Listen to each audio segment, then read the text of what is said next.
torcedor, Lucas Lima, vou mostrar aqui ele falando, ele dá uma cutucada no esquema tático de Daniel, veja o que ele fala, vou colocar ele aqui e vou refutar de novo a coletiva de Daniel. O time até foi esforçado, né, dentro de campo, mas a coletiva de Daniel de estar passando a responsabilidade para Pepa e Antônio Oliveira. Pepa saiu na 7ª rodada. A gente tá na rodada, a gente disputou ontem a rodada de número 26. E o Antônio só trabalhou 4 jogos. E ele ainda continua terceirizando responsabilidades. E fala um absurdo, viu? E fora isso, ele fala um absurdo que eu vou contar aqui pra vocês.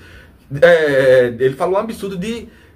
veja que absurdo ele fala na coletiva. Eu vou falar aqui pra vocês depois da vinheta. Bota o hino da máquina.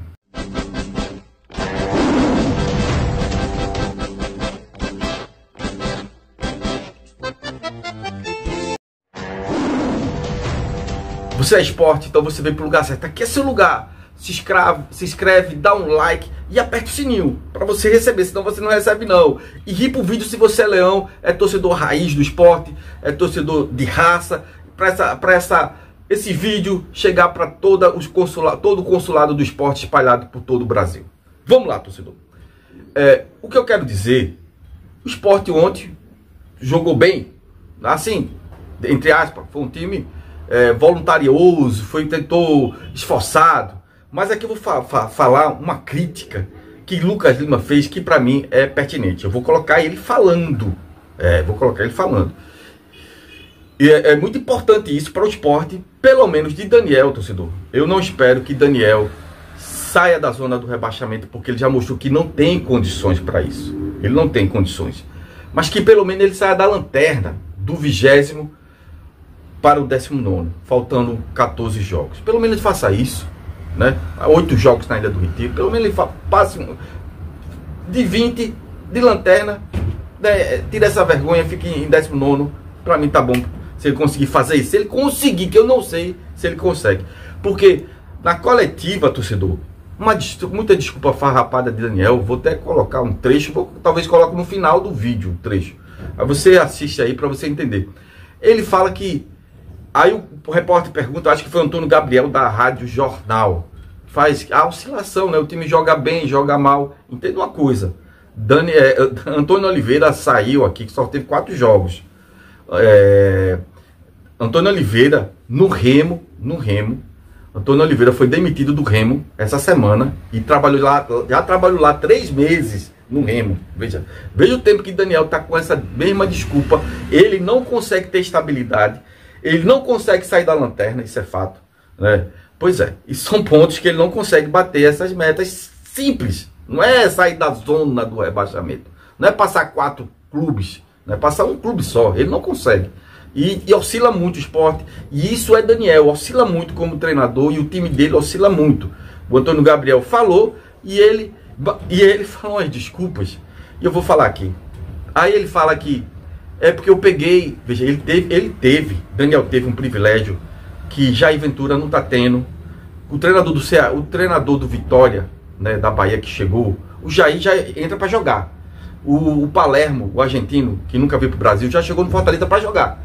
Ele não, ele teve aqui um privilégio, uma prerrogativa, Daniel, de um mês, a Série A parada, um mês parada a FIFA do Mundial de Clubes. Ele teve esse privilégio que os outros treinadores não têm. E ele só vive reclamando na coletiva e terceirizando e dando desculpas farrapadas. Já tá virando desculpas farrapadas.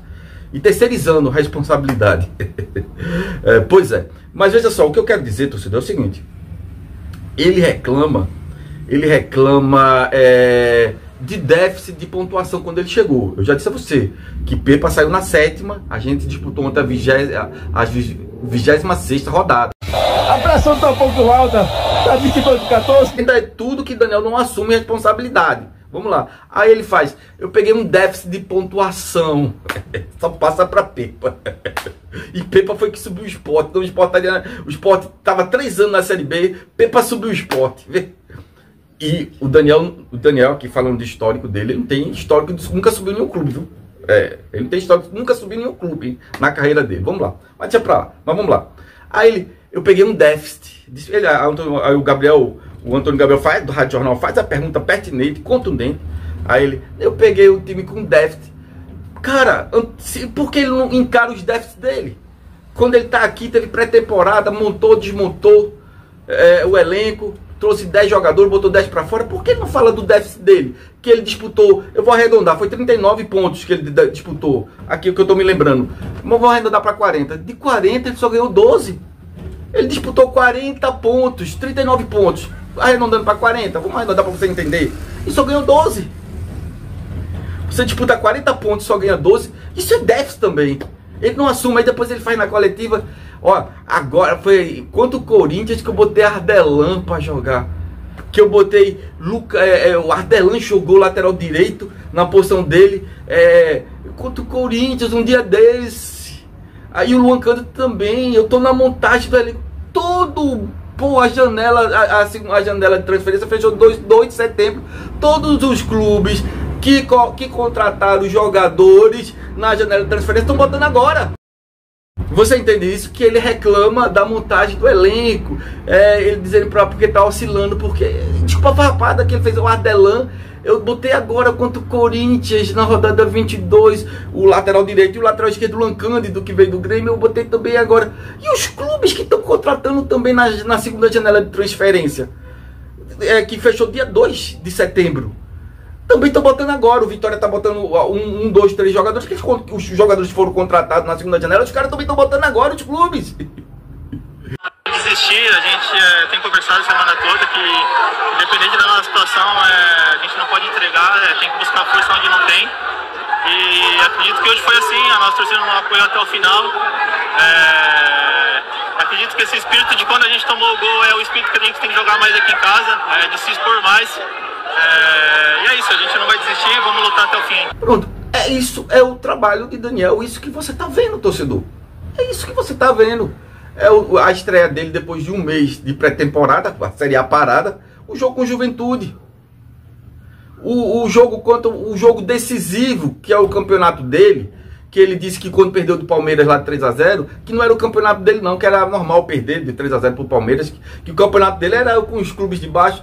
Ele pegou o Fortaleza e levou um vareio de bala porque ele foi covarde.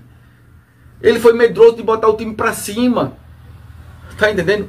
Palermo, o treinador que tá lá, chegou sem pré-temporada, jogou na fogueira, na pressão lá em Fortaleza. Ele já bateu a meta de Daniel. Em 3 jogos o Palermo ganhou 2. Hoje vai jogar. Hoje ele vai jogar contra o São Paulo, Fortaleza. Em 3 partidas o cara já bateu a cota de 2 vitórias de Daniel. Tá entendendo? Tá todo mundo sob pressão e Daniel fica se queixando. Tá entendendo? Aí vou botar aqui o Lucas Lima falando. O Lucas Lima fala a coisa mais certa que o Daniel tem que fazer, pelo menos para sair da lanterna. Porque se ele não agir como o Lucas Lima tá falando, faltou 14 jogos mais ou menos, acho que tem 8 a 9 na Ilha do Retiro. Se ele seguir a orientação de Lucas Lima, o Sport consegue pelo menos sair da desonra que ainda ele não conseguiu tirar do 20º para 19º. Ele não conseguiu fazer isso. Ele não conseguiu passar. Então, esses clubes que ele não consegue passar, um clube, eu não estou pedindo para ele passar 4 clubes, 5 clubes para sair da zona do rebaixamento. Estou pedindo para ele passar um clube. Um clube ele não está conseguindo. Ele já está aqui há 13 partidas, 3 meses aqui. E ele não tem perspectiva. Porque é o homem de derrota e empate. É um homem frouxo. Veja, como do Lucas Lima, vou colocar o Lucas Lima, fala. Porque ele só vai para cima quando leva gol. Porque o Sport, ele só bota extrema, a ponta, os 2 pontas, dando amplitude e fica com um volante só e bota tenso e bota o time pra cima, o Marinho, quando tá perdendo, porque ele não começa o jogo assim? Porque o jogo só melhorou contra o São Paulo quando ele leva gol. O jogo só melhorou no segundo tempo, e o jogo só melhorou no segundo tempo contra o Fortaleza, no segundo tempo, quando ele tá perdendo o jogo. Porque ele não começa como treinador, que tem que fazer, senão ele não vai, um ponto. Ele falta 14 jogos. Se ele empatar um ponto, cara, ele fica com quanto? Fica com 29 pontos. É lanterna. Ele tem que ir pra cima, principalmente como o Lucas Lima falou, na ilha. Bota pra cima, bora 2 ponteiros, dando amplitude. Bota atacante, meio atacante, bota Lucas Lima com a Tense, com o Johan junto, velho. Vai pra cima, tu não tem nada a perder, tu já tá virtualmente rebaixado. O Sport, ainda aí os diretores aqui querem fazer do Sport um circo. Não sabe que nunca anulou o jogo no futebol brasileiro. Aí vai o lanterna da competição, que é a pior campanha, o pior time na competição, vai querer anular jogo. Virou no circo, torcedor. É isso. E Lucas Lima tá certo. É isso aí. Valeu, torcedor do Sport. Bom, boa noite. Bom, em cima da sua pergunta, eu acho que a gente tem... É o trabalho do dia a dia. Eu acho que... eu falei, não sei se foi contra o Corinthians ou contra o Fortaleza, que nós estávamos trabalhando, montando um elenco na Série A, com um déficit de pontuação muito grande e, ao mesmo tempo, ajustando o próprio elenco com a competição em andamento, enfrentando os grandes adversários que nós temos pela frente. Essas oscilações, claro que nos incomodam e acho que elas não nos têm feito crescer mais na competição em termos de resultado. Nós assumimos isso, mas eu acho que também é pelo estágio que nós estamos, eu não vou dizer da temporada, mas de montagem do próprio elenco. Nós tivemos aqui, como eu disse, contra o Corinthians, e isso foi há 10 dias atrás, mais ou menos isso. Nós tivemos o Aderlan jogando seu primeiro jogo na lateral direita, o Luan fazendo seu primeiro jogo no clube.